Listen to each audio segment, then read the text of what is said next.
Aquí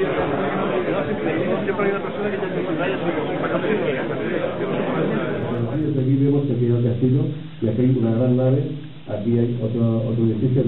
Ha recuperat aquest espai, però a més és una, jo diria que és una doble importància, perquè aquí històricament havia hagut ja el castell de Sant Jordi, on estem ara situat, que és que fa uns mesos es va recuperar aquest entorn, que van, diríem, ocupar les 4 hectàrees que hi ha al voltant del castell, i aquestes hectàrees una part es va posar a disposició del Ministeri perquè pogués fer aquesta actuació, repeteixo, que ha estat magnífica i com podreu comprovar avui mateix. Per tant,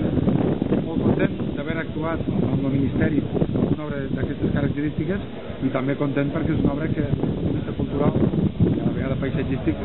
ha crescut en valor i aquests objectius que té el Ministeri s'han pogut compartir i per tant el valor que avui té aquesta costa, el valor que avui té l'entorn del castell de Sant Jordi és magnífic. Per tant, molt satisfet de la inversió i de l'objectiu i de la intenció del Ministeri.